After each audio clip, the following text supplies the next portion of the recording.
On behalf of Minister Carnes, welcome to another edition of Translation and Interpretation. I am Aliyah Yisrael, your narrator for this lesson. The foreigner in Yisrael, a stranger in my house. Let us begin by looking at Exodus chapter 12. Then Yah spoke to Moses and Aaron, saying, "This is the regulation for the Passover, any foreigner will not eat of it. But any servant or servant purchased with money, you will circumcise him, and then he may eat from it. A sojourner or hired servant will not eat of it. In one house it will be eaten, and you will not eat any of the meat outside of the house, and you will not break a bone of it. The whole community of the children of Yisrael will do it. But when a certain person, a sojourner, approaches you to perform the Passover to Yah, you will circumcise every male belonging to him. And then he may come forward to keep it, and he will be just as also the native of the land. Anyone uncircumcised will not eat from it. One law shall be to him that is homeborn, and to the stranger that sojourns among you." And the children of Israel did just as Yah had commanded Moses and Aaron to them, thus they did. And so, it happened on that day, Yah led out the children of Israel from the land of Egypt with their hosts. Let us continue with Exodus chapter 12, verse 38. There were about 600,000 men on foot, besides women and children. Many other people, a mixed group, went up with them, and also a large number of livestock, both flocks and herds. Deuteronomy chapter 10, verse 19. You shall also love the stranger, for you were strangers in the land of Egypt. Leviticus chapter 19, verse 34. The alien who resides with you shall be to you as the citizen among you. You shall love the alien as yourself, for you were aliens in the land of Egypt. I am Yah your Almighty. Ezekiel chapter 47, verses 21 to 22. So, you shall divide this land to yourselves according to the tribes of Yisrael. You shall allot it as an inheritance for yourselves, and for the aliens who reside among you, and those that have begotten children among you.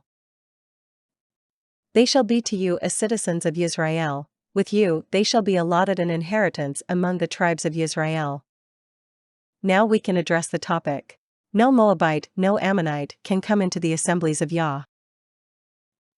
Let us look at Nehemiah chapter 13, verse 1.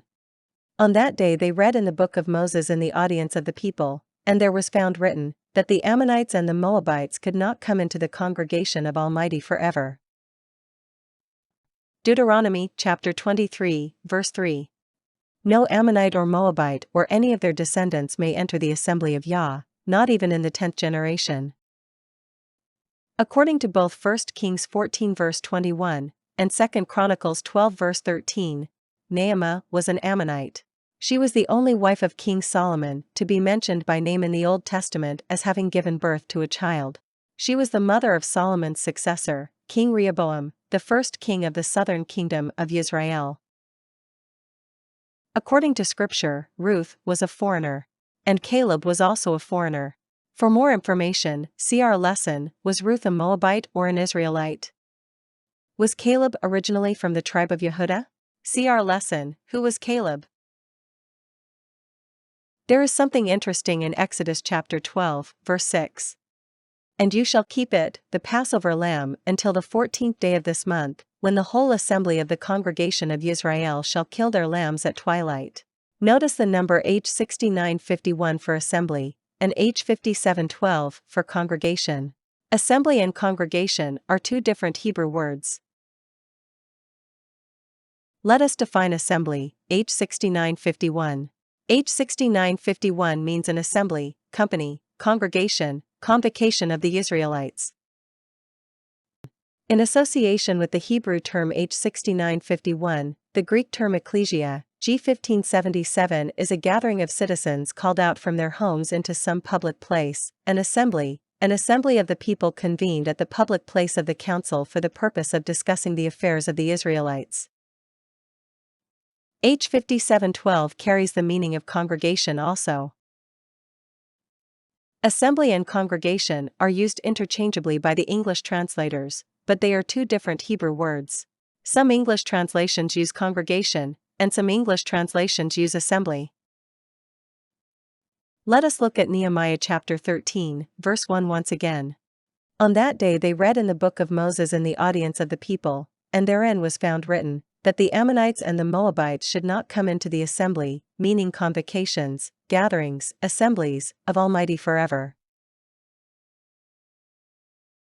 Based upon what we have already learned, and to avoid contradiction, for Scripture cannot contradict itself, there must be an issue within the interpretation of Nehemiah chapter 13, verse 1, and Deuteronomy chapter 23, verse 3, stating that Ammonites and Moabites could not enter into the assembly of Yah.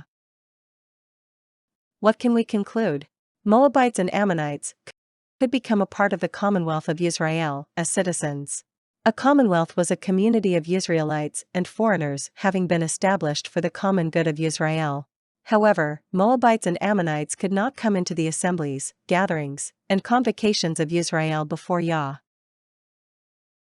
If Ammonites and Moabites could not be among Yisrael at all, then Boaz should not have married Ruth, a Moabite, see Ruth chapter 4, verse 10.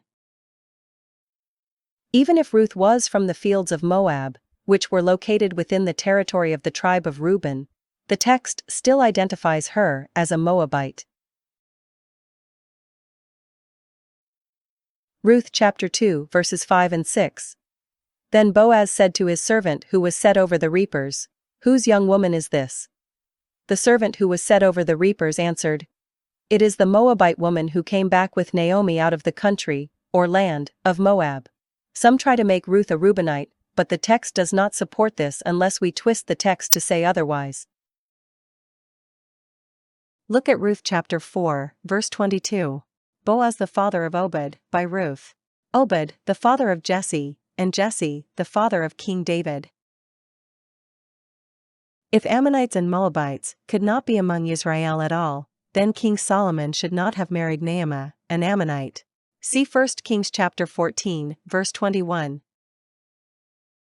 Rehoboam son of Solomon was king in Yehudah. He was 41 years old when he became king, and he reigned 17 years in Jerusalem, the city Yah had chosen out of all the tribes of Yisrael in which to put his name. His mother's name was Naamah, she was an Ammonite. Ruth and Naamah both played critical roles in the lineage or genealogy of Yeshua the Messiah. See Matthew chapter 1. Until next time, worry about nothing, but pray about everything. Shalom shalom.